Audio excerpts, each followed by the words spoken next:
wonten ing masjid. Selamat ibu-ibu, barangkali yang masih di jalan dengan berdiri, ini di klinik, teras klinik, dan di dalamnya bisa panjenengan panggeni.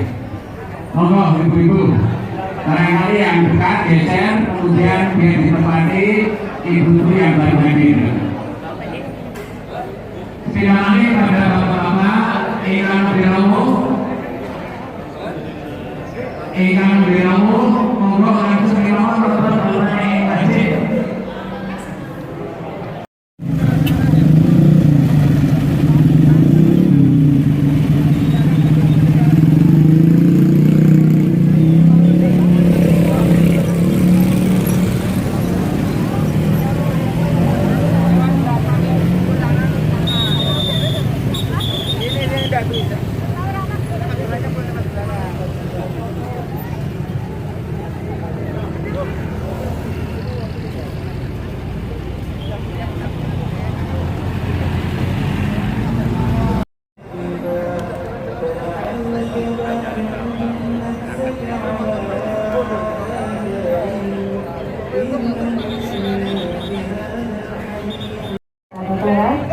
Mohon untuk memasuki sekarang saja. Oke.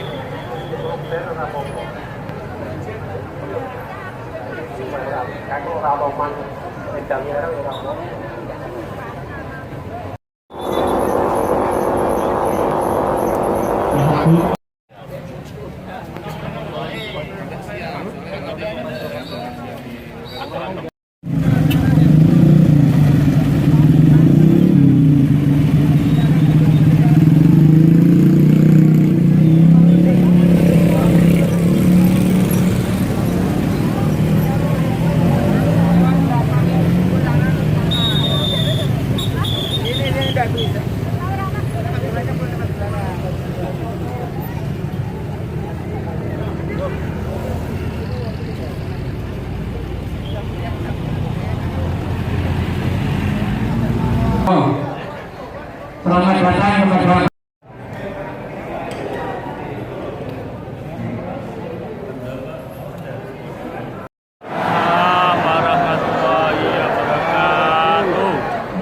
Ripun kabare panjenenganipun? Baik. Sae.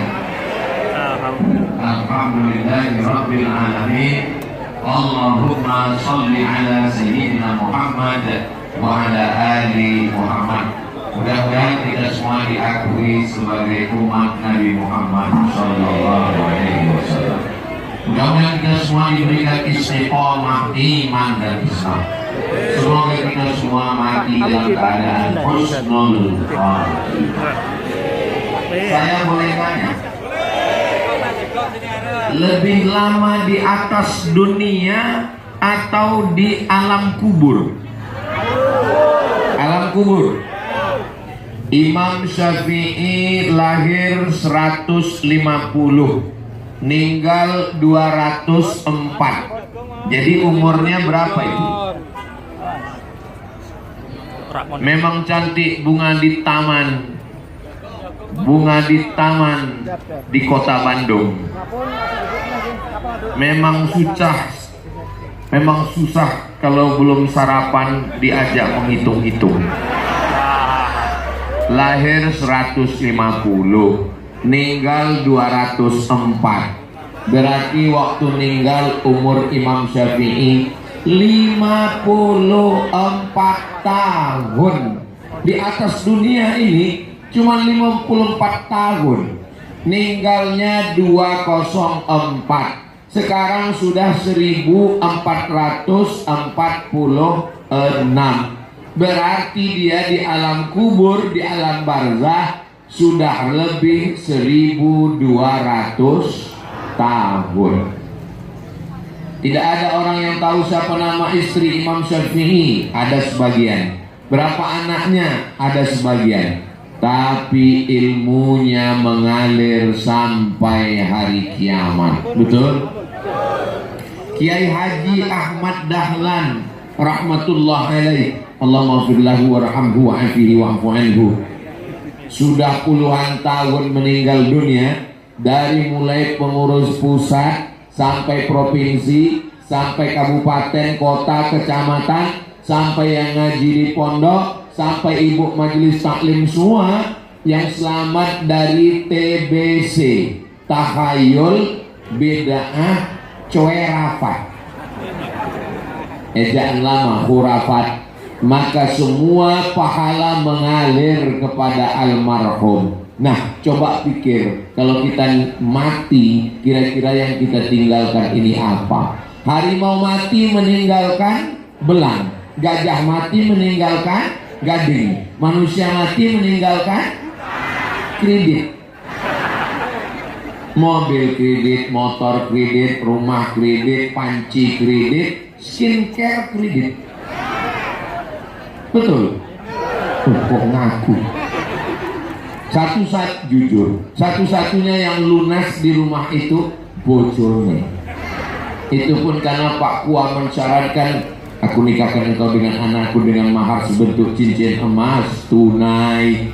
Andai Pak Kuanya boleh DP, kredit juga itu istri. Lalu siapa? Ini masjid. Maka yang paling beruntung adalah orang yang mewakafkan tanah masjid, pinggir jalan, lintas, simpang 3, gak pernah kosong sholat berjamaah. Saya nggak tahu namanya siapa yang mewakafkan masjid, tapi dari mulai subuh tadi sampai sholat duha, setiap kita yang melangkah kaki kemari, pahala ngalir ke kubur almarhum almarhumah. Lalu bagaimana dengan kita sekarang? Sementara masjidnya sudah selesai, lalu kesempatan kita untuk dapat amal jariah ini apakah sudah tertutup atau masih ada kesempatan? Masih ada kesempatan.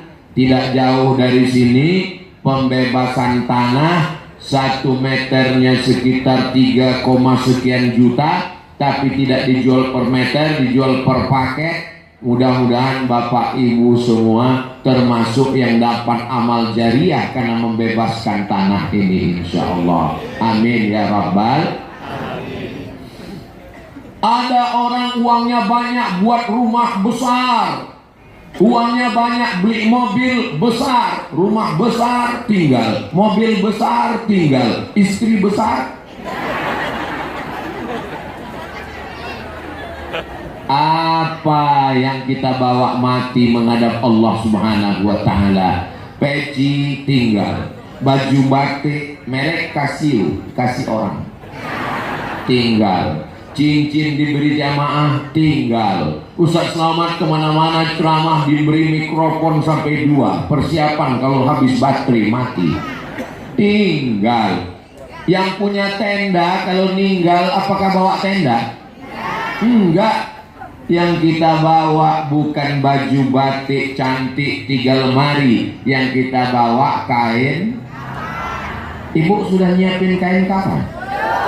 Bapak sudah? Saya sudah siapkan 1 tas ada di kamar. Saya kasih tahu istri saya, kalau saya mati ini kain kafannya jangan beli di tempat yang lain. Kalau kebetulan saya ceramah ke Papua, ninggal di Papua, jenazahnya nggak usah bawa pulang ke Pekanbaru. Kenapa? Tiket mayat mahal. Biarkan aja saya dikuburkan di sana bersama saudara-saudara saya di Raja Ampat, supaya kalau nanti mereka besar anak cucu bisa berziarah. Kirim doa dari mana-mana sampai. Allahumma ighfir lahu warhamhu wa'afihi wa'fu anhu waj'alil jannata maswahu. Tapi yang perlu kita persiapkan, banyak orang persiapan untuk menjelang pensiun. Umur berapa Pak? Umur 59 Pak Ustaz. Pensiun umur berapa? 60. Persiapan pensiun sudah siap Pak Ustaz. Saya tahu dulu waktu masih kerja aktif gaji masih full. Ada uang tunjang, uang sikut, uang tendang, uang sundul, uang tanduk. Sekarang sudah mulai berkurang. Tapi saya sudah siapkan bekal Ustaz. Saya sudah siapkan kos-kosan 100 pintu. Sudah siap semua Pak, baru pintunya aja. Mau pergi ke Mekah 11 hari umroh, persiapannya luar biasa. Sampai di Madinah mendarat pesawat landing, ditahan sama polisi. Kenapa? Ini kopernya datang anjing herder, mau disangka narkoba. Pas dibuka sambal terasi. Persiapan mau berangkat haji 40 hari, siap luar biasa. Pakaian musim dingin, pakaian musim panas, sepatu, kaos kaki, sampai minyak angin, sakit kepala, obat mencret, demam dan panas dingin. Tapi persiapan di alam kubur tidak disiapkan. Maka ketika kita meninggal dunia, rumah kita dibagi-bagi. Ibu dapat berapa? Ibu dapat harta gono gini. Apa artinya? Aku begono, kau begini.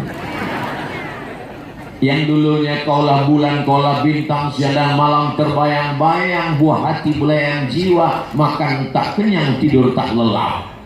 Tapi begitu meninggal dunia, mereka hanya nunggu kita 4 bulan 10 hari, Pak. Setelah itu mereka pun dipinang oleh brownies, brondong manis. Mereka udah mulai senyum sekarang. Ustaz Abdul Somad ini jangan diundang lagi ke Kendal. Kenapa? Dia ini Ustaz provokator, merusak kemesraan kita, Papa. Saya boleh nanya, Bu? Jangan tersinggung ya, jangan sakit hati ya. Kalau Bapak meninggal, Ibu mau ikut?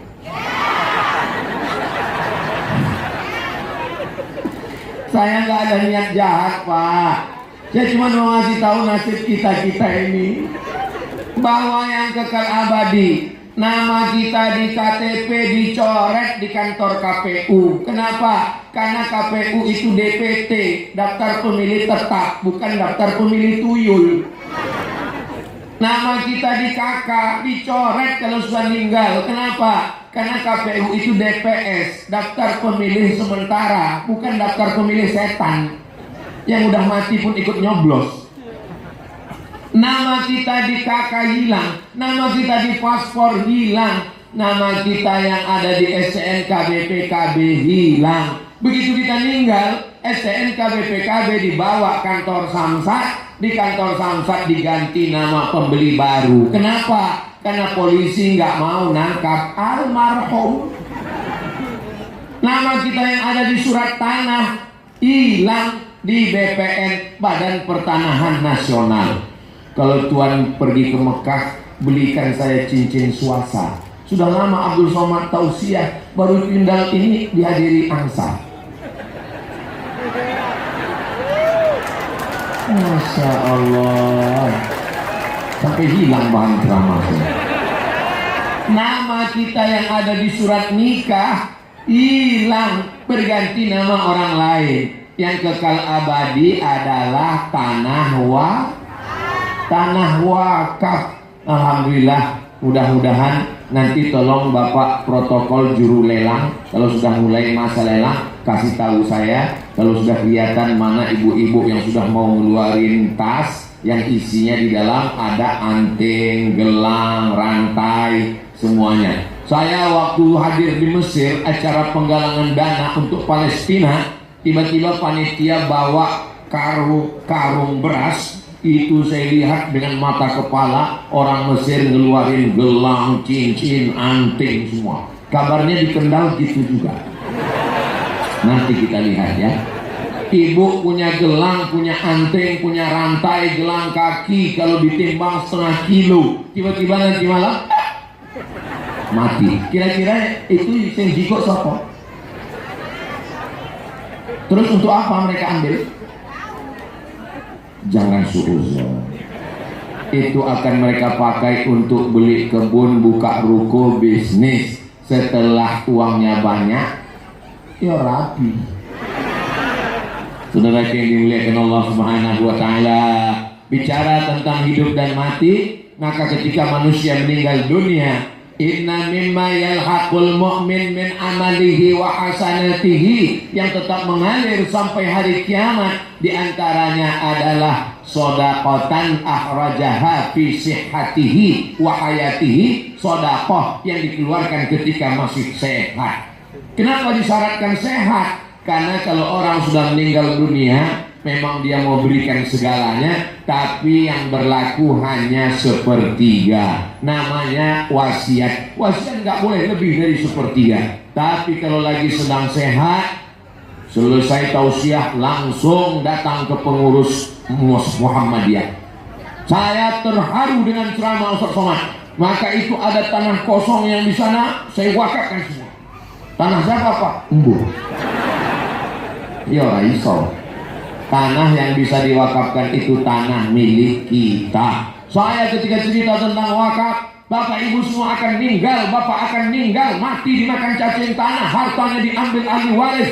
Langsung datang orang menyerahkan, ini tanah wakaf, kami pun akta ikrar wakaf. Saya serahkan tanah ini wakaf lillahi ta'ala. Allahu Akbar, nangis haru. Selesai kami cek ke BPN, Badan Pertanahan Nasional. Ternyata tanah ini tumpang tindih, pemiliknya 5. Assalamualaikum Pak Haji. Waalaikumsalam. Itu tanah yang kemarin yang diwakafkan ternyata bermasalah Pak Haji. Mohon maaf Pak Ustadz, karena bermasalah itulah maka saya wakafkan. Memang wajah Ustadz Somad ini penuh masalah menghadapi umat yang bermasalah. Tapi kalau saya lihat di Kendal, kita di Kendal Ustadz kok tahu Kendal? Ada tulisannya, Kecamatan Boja, Kabupaten Kendal. Tapi di Kendal ini kalau saya lihat wajah bapak-bapak ibu, ini orangnya nggak ada masalah sama sekali, nggak ada utang sama sekali. Ustadz tahu dari mana? Wa ala alihi wa sahbihi ajma'in. Kenapa Ustaz Somad tiba-tiba berselawat megang dada? Karena pas melihat kotak sodakoh langsung bergetar hati saya. Itu kotaknya harus betul, sudah keluar. Jantung saya tadi normal. Begitu melihat kotak sodakoh, apakah Bapak Ibu merasakan perasaan yang sama? Ternyata rasamu juga rasaku. Bapak Ibu yang dimuliakan Allah Subhanahu wa taala, jantung kita ini insya Allah sehat. Yang membuat jantung kita ini bergetar nggak sehat itu 2. Yang pertama jatuh cinta. Yang kedua jatuh tempo. Siapa dulu yang memberikan 2-3 sak semen, batu bata, batu kerikil, pembebasan tanah? Apa ini? Souvenir. Saya sangka kain kapan. Kok langsung panitia niakan? Ternyata souvenir untuk yang beli tanah wakaf yang seharga berapa nih Bu? Yang 25 juta. Yang 25 juta dapat souvenir 1, diserahkan oleh Ustadz Abdul Somad, naik ke atas foto dengan senyum terindah. Yang 25. Kalau yang 10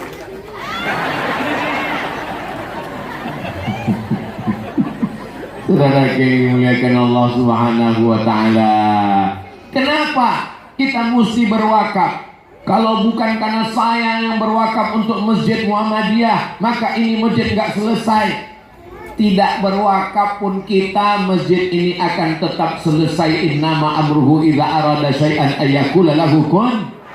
Lalu kenapa kita berwakaf? Kita bukan nolong masjid, Besti.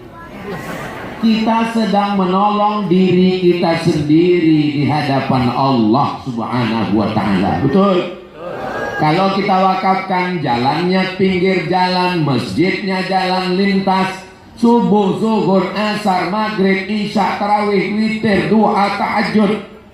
Kalau bahasa kampung saya 24 hours, 24 jam orang akan lalu lalang, nggak pernah berhenti. Ini mobil banyak, parkir. Walaupun nggak semuanya sholat, banyak juga yang mampir masjid. Keterangan, ngising.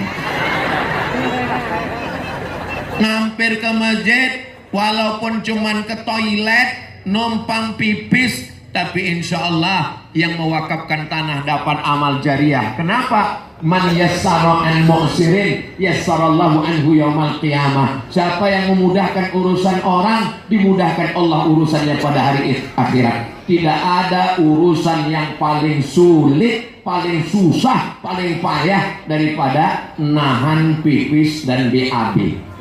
Bayangkan orang yang udah mau hampir mencret, tiba-tiba langsung melihat masjid, langsung mampir, langsung puar, meledak bom atom Hiroshima Nagasaki. Setelah itu dia berdoa pada Allah, ya Allah, sebagaimana lepasnya ujianku tadi, begitulah lepasnya orang yang dapat mewakafkan tanah, maka dimudahkan Allah urusan kita semua insya Allah. Mudah-mudahan Bapak Ibu yang ada di lilit utang dilepaskan Allah dari utang piutang. Tuh pakai juga. Mudah-mudahan yang belum ada jodoh diberikan jodoh yang terbaik, soleh-solehah. Banyak juga yang belum nikah. Tapi saya lihat yang bilang amin udah punya anak 3.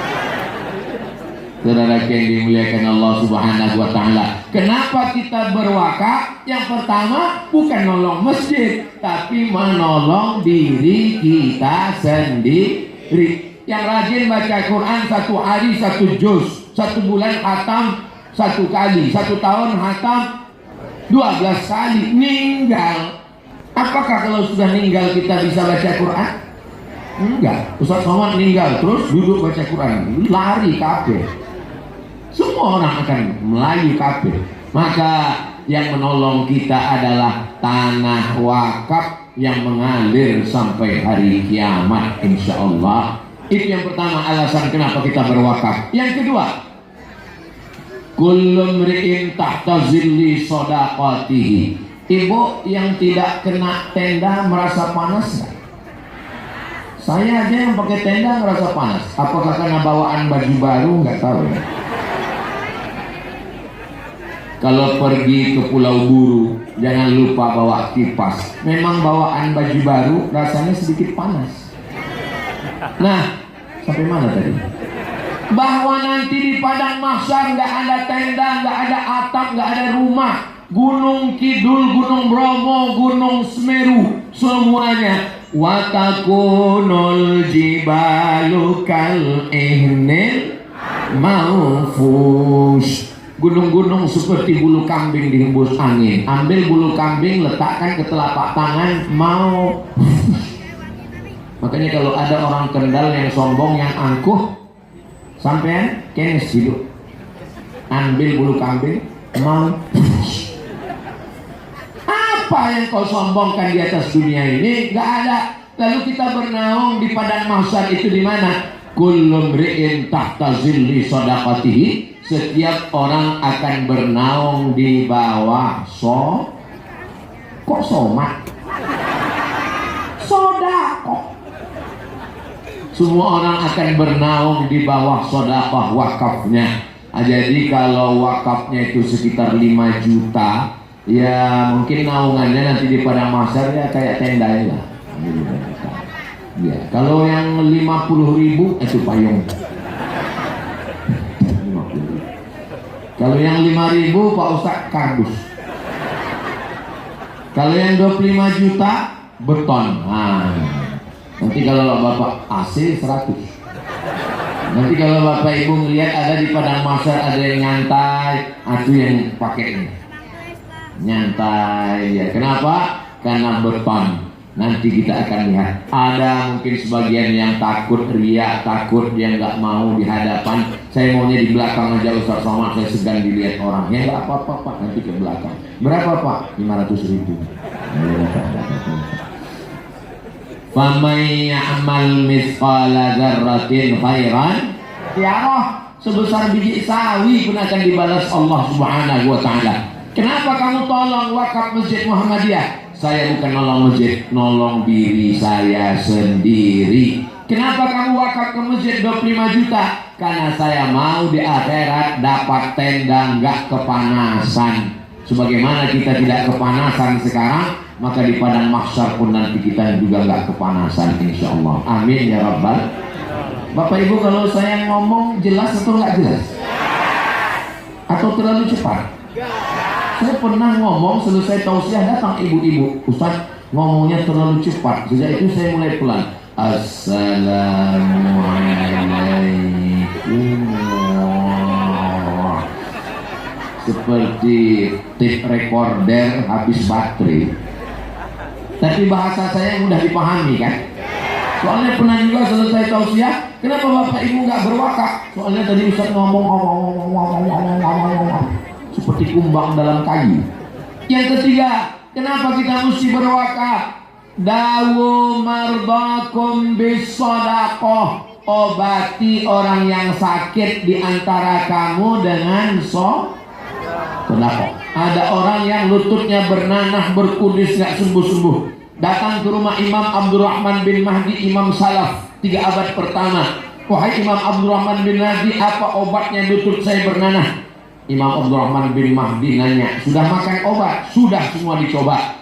Lalu beliau sholat sunat 2 rakaat. Ingat hadis Nabi Muhammad SAW, dawu mardakum bis sadaqah, obati dengan sedekah. Coba kamu sedekah sumur, digali sumur di tempat orang yang sulit air. Setelah itu airnya muncul, airnya dipakai mandi, wudhu, sholat, minum, makan.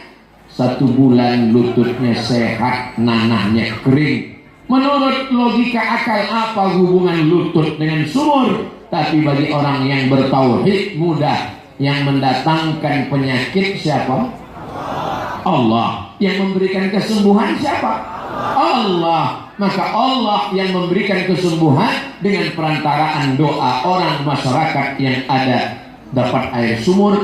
Mereka berdoa, ya Allah yang mewakafkan sumur ini, berikanlah kesembuhan, sehat. Lalu kemudian ada seorang bapak-bapak cerita ke saya, Ustaz Somad, ya, istri saya kena penyakit, na'udzubillah, mudah-mudahan nggak ada ibu yang kena. Kalau udah kena mudah-mudahan sehat. Kista sebesar uang logam di rahim, mohon maaf. Lalu apa obatnya? Kata dokter mesti diangkat kistanya, tapi resikonya kalau kistanya diangkat, rahimnya ikut diangkat. Dan kalau sudah rahimnya diangkat, nggak bisa hamil. Mendengar itu istrinya nangis, karena nggak bisa hamil. Suaminya senyum. Istrinya ingat hadis Nabi, dawu mardakum bis sodako. Sodako. Setelah itu dia pergi lagi ke rumah sakit, diperiksa sama dokter, USG dilihat, kecil mengecil mengkerut, hilang. Lalu ditanya, berobat apa? Enggak ada. Tapi kami ingat hadis Nabi, dawu mardakum bis sodako. Akhirnya kistanya hilang. Lalu kata dokter, ibu nggak perlu operasi, nanti bisa hamil, punya anak lagi. Istrinya senyum, suaminya nangis.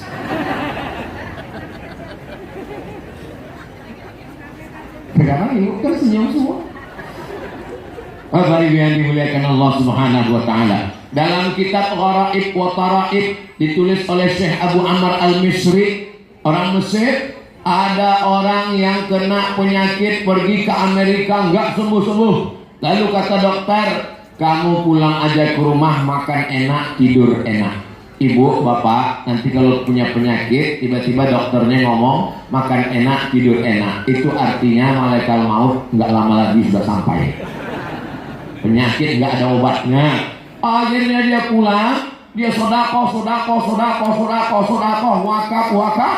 Setelah itu datang lagi ke Amerika, cek, sehat walafiat. Dokternya heran pas nanya, kamu makan apa?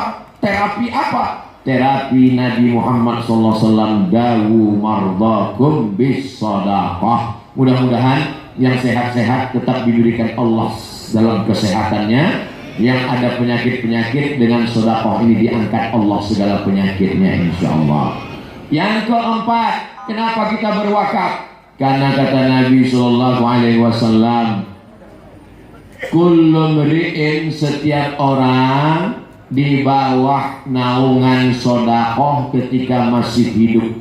Jadi kalau ibu, man yaksu kiswatan, siapa yang bersedekah kain, fahuwa fi zimmatillah, maka dia dalam tanggungan Allah, perlindungan Allah sampai kain itu lapuk.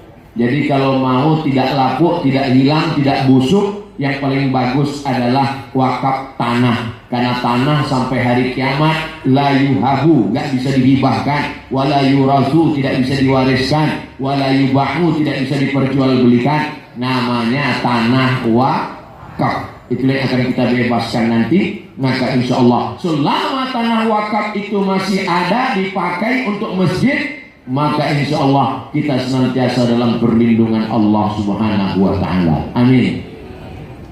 Hati yang risau, yang panas, yang gundah gulana, yang sudah mulai ingin berwakaf tapi masih ragu-ragu, maka dikuatkan dengan zikir Subhanallah walhamdulillah wa la ilaha illallah wallahu akbar wa la haula wa la quwwata illa billahil aliyyil azim. Kadang dalam hati itu ada berbisik, sedekah apa enggak? Wakaf apa enggak? Wakaf apa enggak? Jangan wakaf dulu anaknya masih sekolah, jangan wakaf dulu anaknya masih kuliah, jangan wakaf dulu anaknya mau nikah, jangan wakaf dulu cucunya mau lahir, jangan wakaf dulu. Kalau ada di dalam, usir dia dengan zikir. Tapi kalau yang ngomong itu teman di sebelah, aku langsung aja takbir sebelah. Allahu Akbar. Saudara yang dimuliakan Allah Subhanahu wa Ta'ala, uang disimpan, bakhil, medit, kikir, begitu meninggal dunia uangnya tinggal. Saya nggak bisa ngasih cash Pak Ustadz, saya ngasihnya pakai QRIS, tinggal QRIS, tinggal pakai scan. Cari mana scan QRIS, langsung setelah itu transfer ke nomor rekening Muhammadiyah, pencet, habis mencet yo nangis. Sampai nangis kenapa? Tangi. Kamu nangis kenapa? Rupanya salah ketik. Rencana mau ngetik 5, 100.000, terketik 6, 1 juta. Misal. Ini kalau saya lihat dari senyum Bapak Ibu, ini minimal paling dikit satu orang ini tabungannya 100 juta nih. Dari bunyi amin ini seperti nggak yakin. 100 juta ini per orang satu bank minimal. Tiba-tiba tertransfer untuk pembebasan tanah, tertransfer 1 juta. Berarti yang tinggal di bank berapa? 99. Tiba-tiba malamnya meninggal. Pertanyaannya, yang dibawa mati berapa? 1 juta itulah yang dibawa mati. Itu pun karena salah transfer. Yang tinggal di bank berapa? 99 diambil ibu semua. Betul Bu? Saudara yang dimuliakan Allah Subhanahu wa Ta'ala, setelah dia mati masuk liang lahat, ditanya sama malaikat, kamu mau hidup lagi? Mau. Berapa lama? 1 menit? Nggak bisa. 1 detik. Laula akhartani ila ajalin qarib. Ya Allah, berilah aku hidup walaupun 1 detik. Kalau kamu bisa hidup 1 detik, kamu mau apa? Fa'as-saddaqa, saya mau bersedekah. Nggak ada orang mati ketika ditanya mau hidup lagi, mau. Kalau dikasih hidup mau apa lagi? Mau haji? Nggak. Mau jihad? Nggak. Mau kawin lagi? Nggak. Yang mau di apa? Fa'as-saddaqa, mereka mau bersedekah. Kenapa mereka mau bersedekah? Karena pahala sedekah cash sebelum masuk surga. Kalau haji nanti al-hajjul mabrur laisa lahu jazaa illa jannah. Haji mabrur balasannya surga. Tapi sedekah wakaf langsung di alam kubur ngalir 24 jam sampai hari kiamat. Betapa beruntungnya orang yang menyelesaikan pembangunan masjid kita. Masjid apa ini? Masjid At-Taqwa. Dan satu lagi juga Masjid At-Taqwa. Mudah-mudahan kita semua termasuk orang yang dapat amal jariah mengalir sampai hari kiamat. Lama hidup banyak dirasa, jauh berjalan banyak dilihat, lama jadi ustadz banyak yang curhat. Ustadz Somad, ya Pak Haji, doakan saya supaya selesai bangun masjid. Saya ketemu sama bapak-bapak udah tua. Berapa masjid Pak Haji yang sudah bangun? 99 rencananya Pak Ustaz. Saya ketemu lagi sama bapak-bapak, umurnya 85 tahun. Apa resep bapak umur 85 tahun? Saya ada satu doa Ustaz. Apa doanya Pak? Ya Allah, matikan saya setelah masjid ini selesai. Terus masjidnya nggak saya selesaikan. Sampai sekarang masjid hidup orangnya. Dan saya nggak pernah selesaikan masjid. Maksud Pak Haji gimana? Saya bangun satu masjid. Ketika masjid ini udah mau selesai, saya bangun lagi yang baru. Nanti yang ini udah mau selesai, saya bangun lagi. Dan saya berdoa, ya Allah, matikan aku kalau masjid ini udah selesai. Nah, ini Bapak Ibu boleh juga tiru. Saudara yang dimuliakan Allah, ternyata manusia ini ada saja caranya untuk ngakal-ngakali Allah. Apa boleh begitu Pak Ustaz?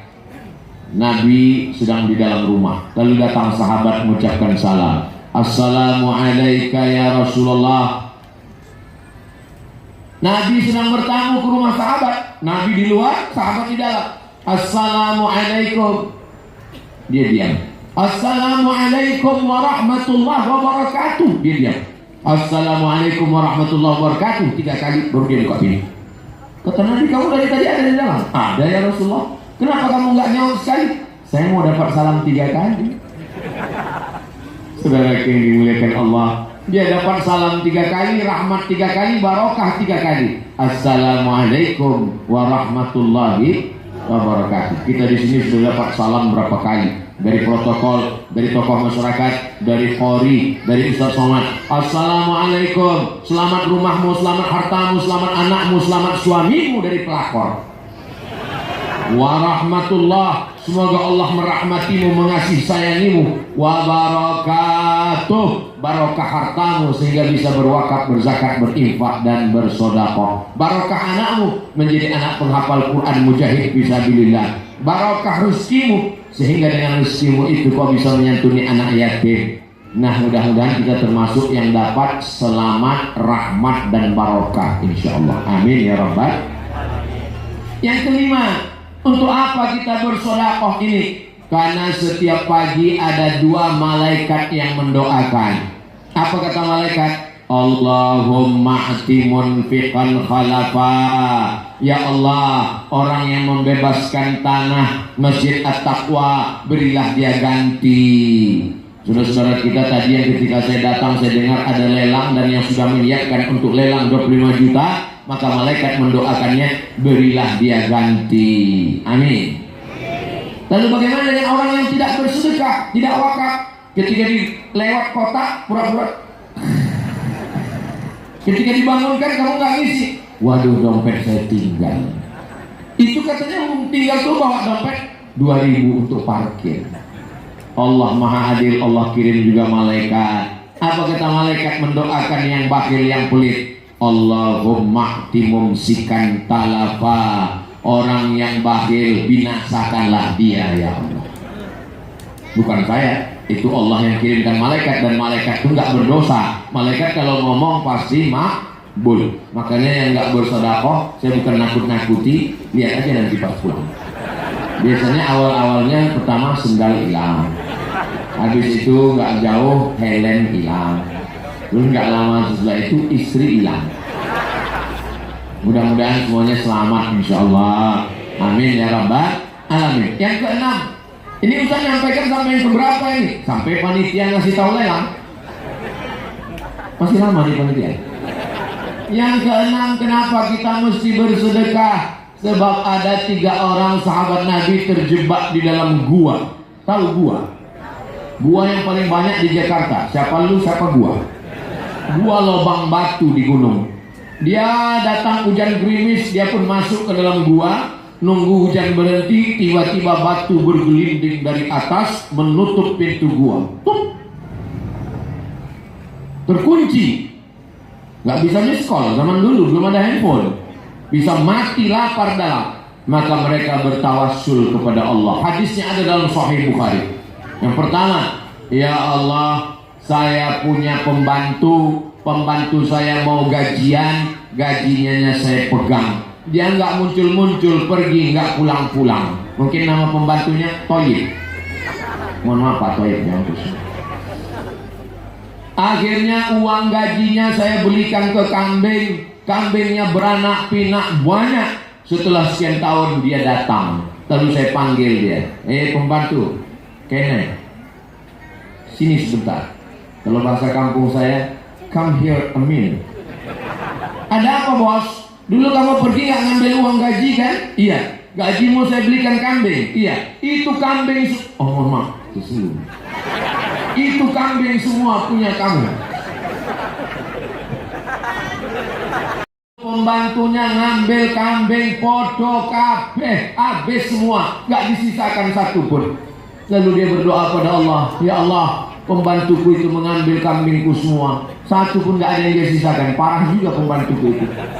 Kalau memang aku ikhlas karena engkau sedekah ini, bukakanlah pintu gua ini. Terbuka pintu gua, tapi masih belum bisa keluar karena terbukanya hanya sedikit. Yang kedua, berdoa dengan tawassul, ya Allah, setiap saya pulang ke rumah, saya bawa susu kambing, istri saya kelaparan, anak saya nangis, tapi saya tidak beri istri dan anak saya. Saya tunggu sampai ibu ayah saya bangun. Saya pulang, ibu ayah saya sudah tidur. Orang zaman dulu bapak ibunya cepat tidur, beda sama bapak ibu sekarang karena nonton Real Madrid Barcelona. Besok pagi dia bangun, saya kasih susu ke ayah saya, ke ibu saya. Setelah mereka minum, baru sisanya saya kasih istri dan anak saya. Kalau memang bakti saya ini bisa mengabulkan doa, bukakan pintu gua ini ya Allah. Terbuka sedikit, tapi masih belum bisa lewat. Maka yang ketiga, karena mereka bertiga di dalam berdoa, ya Allah, saya jatuh cinta dengan sepupu saya. Maaf, kami hampir melakukan perbuatan zina. Begitu kami hampir, saya tidak jadi melakukan dengan saya takut kepadamu ya Allah. Kalau rasa takut ini pun bisa dijadikan tawassul, maka bukakanlah pintu gua. Pintu gua pun terbuka, mereka bisa lewat. Seandainya kita orang yang keempat di gua itu, lalu apa amalan yang bisa kita panjatkan kepada Allah dengan tawassul? Moga-moga yang bisa kita panjatkan adalah, ya Allah, saya pernah membebaskan tanah Masjid At-Taqwa Kendal, maka bukakanlah pintu gua ini. Mudah-mudahan begitu lah. Amin. Tapi pernah saya tanya, seandainya kamu orang yang keempat, apa amal kamu? Ya nggak perlu Pak Ustaz, kan pintunya udah terbuka.